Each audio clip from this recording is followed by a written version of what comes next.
Donald Trump said on Friday Russia should be attending the Group of Seven Nations meeting as he prepared to fly to Canada to attend part of the three-day conference. The intervention, made on the White House lawn before he boarded Marine One, was yet another bomb thrown at the summit after a series of rows. Other leaders of the G7 are set to clash with Trump when they pressure him to lift sanctions on steel and aluminum they fear could lead to a trade war. Trump is scheduled to leave early on Saturday for Singapore to prepare for a summit with North Korean leader Kim Jong-un on Tuesday. Donald Trump is planning to leave the G7 summit early, skipping the climate discussions following a furious Twitter spat with French President Emmanuel Macron. Trump also attacked Canadian Prime Minister Justin Trudeau, labeling him as indignant and accusing him of damaging U.S. agriculture, while complaining that both he and President Macron are charging the U.S. massive tariffs. Macron fired back on Twitter that the summit did not need the U.S. The American president may not mind being isolated, but neither do we mind signing a six-country agreement if need be, he wrote. Because these six countries represent values, they represent an economic market which has the weight of history behind it and which is now a true international force. Now Trump, who will meet with both Macron and Trudeau tomorrow, has announced he plans to leave the summit several hours early. The White House confirmed that he will depart mid-morning on Saturday, skipping the sessions on climate change and the environment. A White House aide will take his place. Trump reportedly even considered scrapping the visit to Canada entirely because he'd be outnumbered on issues like trade and climate change, sources told CNN. The U.S. president was also unhappy over Trudeau's barbs about Canada's better relationship with the U.S. under Barack Obama. Prime Minister Trudeau is being so indignant, bringing up the relationship that the U.S. and Canada had over the many years and all sorts of other things. But he doesn't bring up the fact that they charge us up to 300% on dairy, hurting our farmers, killing our agriculture. Trump tweeted Thursday. The tweet followed another, where he wrote that the EU trade surplus with the U.S. is $151 billion, and Canada keeps our farmers and others out. He concluded his message by writing, "Look forward to seeing them tomorrow." Trump will come face-to-face at the gathering in Charlevoix, Quebec, with world leaders whose views do not line with his on a range of issues from trade to the environment as well as Iran and the construction of a new U.S. embassy in Jerusalem. His tweet sets a confrontational tone going into the gathering. Macron has already arrived in Canada, where he and Canadian Prime Minister Justin Trudeau warned Trump his actions had put his people's jobs on the line. The Canadian premier encouraged Trump to reconsider his decision to impose tariffs on steel and aluminium imports. American jobs are on the line because of his actions and because of his administration, Trudeau said on Parliament Hill in Ontario. When we can underscore this, and we see that there's a lot of pressure within the U.S., perhaps he will revise his position.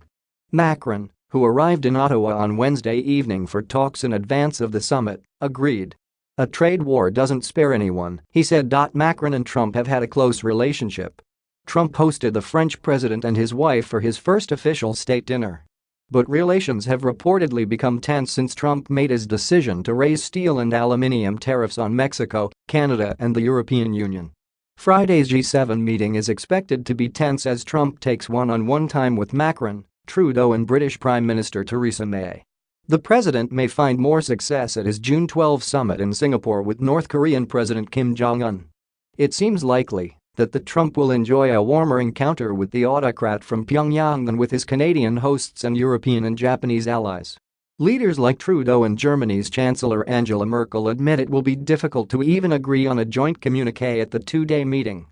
The flames have already been thrown. Tommy Vietor, who served as President Obama's national security spokesperson, retweeted Trump's throwdown with these words, "There's just no reason to be an insufferable prick to our closest allies." Trump fumed at Trudeau during a contentious phone call on the administration's new tariff policy, attacking Canada for burning down the White House, a feat performed by British troops in the War of 1812.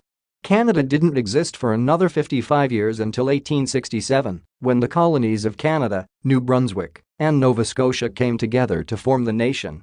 Yet, Trump reportedly quipped to Trudeau during a call, "Didn't you guys burn down the White House?" Trudeau had been pressing Trump on how he could justify the new steel and aluminium tariffs as a national security issue, CNN reported. In response, Trump brought up the War of 1812, when British troops burned down the presidential residence on August 24, 1814. They also looted and set the U.S. Capitol building aflame. Trudeau has vocally slammed Trump's reasoning for his new steel and aluminum tariff policies, saying it is insulting and unacceptable to say Canada is a threat to the United States. The idea that we are somehow a national security threat to the United States is quite frankly insulting and unacceptable, he said on NBC's Meet the Presses on Sunday. Trump last week allowed Canada and the European Union's exemptions from steel and aluminum tariffs he introduced this spring to expire, which resulted in the U.S. imposing tariffs of 25% and 10%, respectively, on steel and aluminum imports from Canada, Mexico and the European Union. Trump strummed the tune Wednesday that the U.S. has the worst trade deals ever made, that his administration is scrapping for ones that are really fantastic. And we're going to have now fair trade deals. We have made the worst deals ever made. NAFTA is a disaster, he said, referring to the existing deal between the US, Mexico and Canada. World Trade Organization is a disaster. I could go deal after deal, and it's been very unfair to our country, to our workers, to our companies, and to everybody else involved. And we're changing them around rapidly. The U.S. has a $8.4 billion trade surplus in goods and services with Canada, according to a report from the Office of the U.S. Trade Representative. But looking at trade in goods alone, Canada has a surplus of $17.